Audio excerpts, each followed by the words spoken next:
and just practice in MVP house and wait for NASL Season 4. You know, I don't even know what Galaxy looks like. It's either win and play against the best players internationally in Canada, or stay in Korea where the best players reside. Okay, but nonetheless, Galaxy has not the exposure that he can compete nonstop. That's true. Like he's not in GSL. He doesn't come out in GSTL, but Galaxy is here in the NASL Open.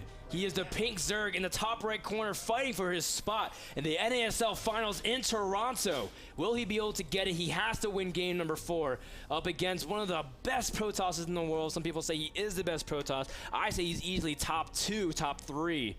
MC, regardless of what you say about other people's styles of how well they play, MC time and time again always proves the haters wrong. MC is the red Protoss from SK Gaming, and what's just so impressive is that MC all of a sudden has this reputation where it says he's a 2-baser, he's willing to do timings non-stop. All of a sudden he just plays slow expansion styles timing where he goes turtle 3-base into 4-base and just push and just win. I think he's one of the only Protosses that's comfortable with doing a style like that, by the way. Actually... What? Really? Against, like, what about Hasuops? He loves doing that kind of style. Yeah, but I'm sure he's still uncomfortable with it. Seriously, I mean... Oh, you mean like they're not worried about Zerg doing stuff? Yeah, like Zerg endgame, I think, for every single Protoss. I think Rotterdam's comfortable going that far. Yeah. Okay. I think Rotterdam's comfortable letting Zerg get as many roaches and drones as they want. Dude. Rotterdam's here. This is like, Froden. Yeah. No. No, Froden. We can see immediately that Galaxy is moving down, and MC is just harassing very slightly, just trying to stall as much time as possible. But we can see Galaxy immediately just not going to be thwarted by he has his pool up already. Ooh. Most Zergs already have been accustomed to getting a few Zerglings out and a Queen initially because they expect to be blocked. Cannon rush.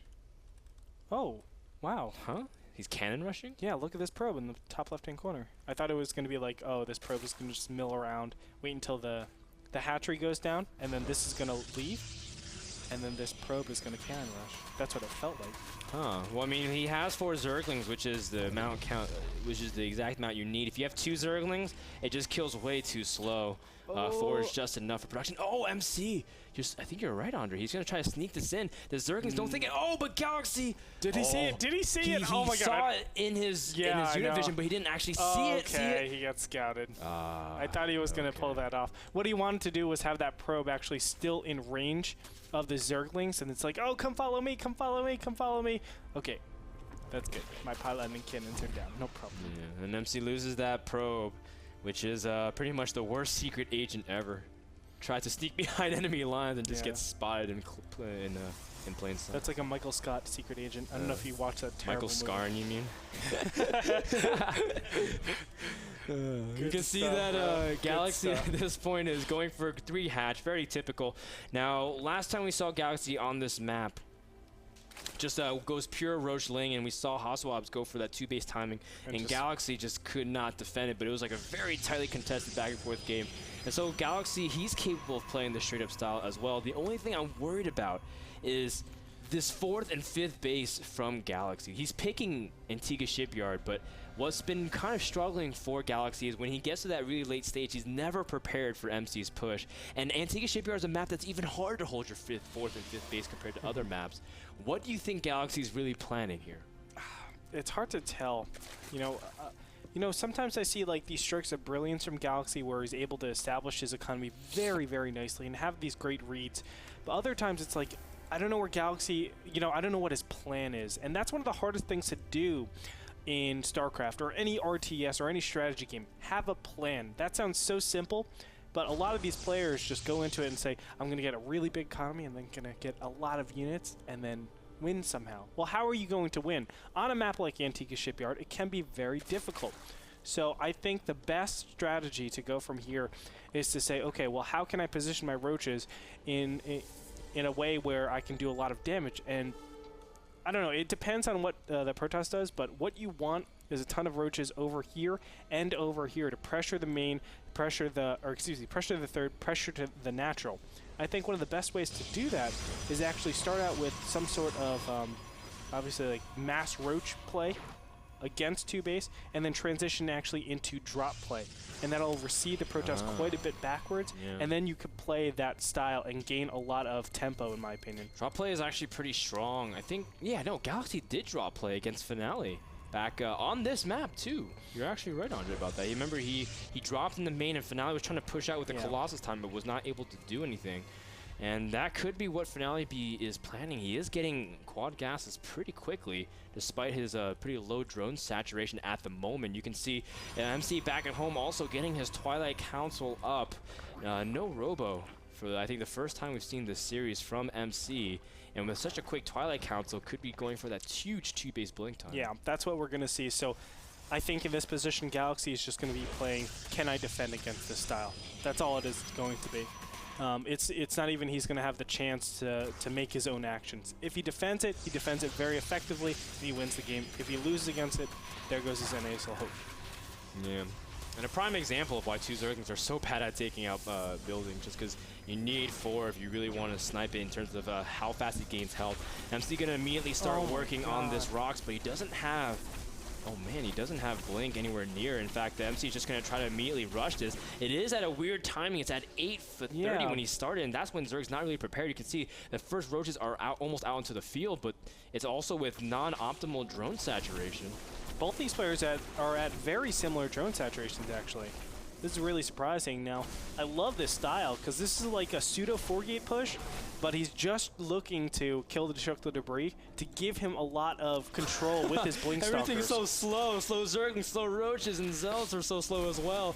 It's almost as they're fighting in slow motion. The Roaches do deal with the pylon on the low ground, but the big thing is MC has pylons on the high ground as well, now finishing up his gateways and his expansion. Wow. Couldn't get it in time.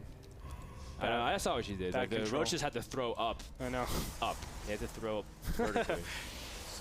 7-gate Blink Stalker is inbound, and we're going to see MC being very aggressive.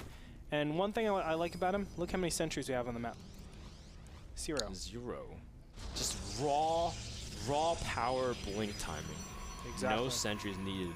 And that is just the boss toss style. This is the MC that everyone's seen for so long. And MC is on his way to start potentially. What are these Roaches doing out? No, the Roaches are moving out there, and Stalkers have Blink. They can chase forever. This is a huge loss for Galaxy. That's 14 supply right there. Gone. Oh, he droned up to 68 drones, Frodan. Oh, this could be it.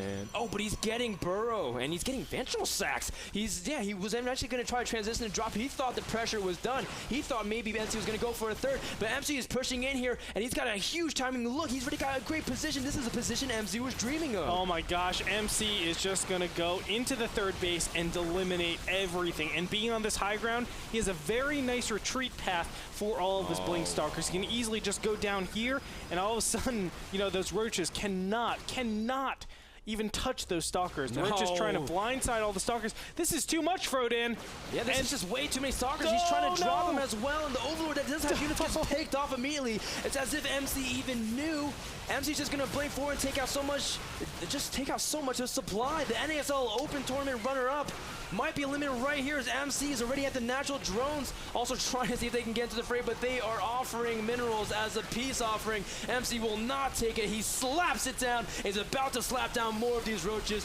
What can really Galaxy do? GG gets called out, and we have our third Korean Protoss in the NASL Toronto Finals. Congratulations, MC. Again, we will be seeing you in the North American Star League Finals. I cannot wait for that to happen, as MC is one of the most fantastic Protosses in the world, showing it yet again why he belongs at the cream of the crop at Toronto, Canada. We'll be seeing you in Toronto, MC. Well played and good games as MC takes it 3-1 in the score. And you know what? It's just, man, those roads in the middle of the map. I mean, it's just really deceiving. Again, MC makes it look like a 4-gate, just like you said, the pseudo 4-gate, but MC just so powerful in attacking. I mean, everyone's like, wow, I have to have sentries. No, MC just shows how you can really work your way around it. Textbook MC play. Yeah, and you know, I think MC would have been in a great position even if he didn't kill the Roaches, because he killed those Destructo Debris so well. And killing that allows you to obviously access the third base a lot more effectively.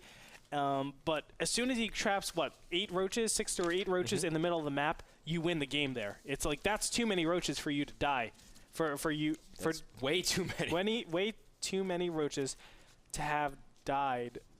To deal with that. Roaches? Is that what it is? I'm telling you, I'm sick. I had like 102 fever last night. Well, let's gather ourselves. We have to draw a part of the bracket as well as announce everything in terms of matches tomorrow, get everything settled. So we'll be back after a quick break to talk about the rest of the playoffs as well as even some information about the finals. So don't go anywhere. We'll be back in just a minute.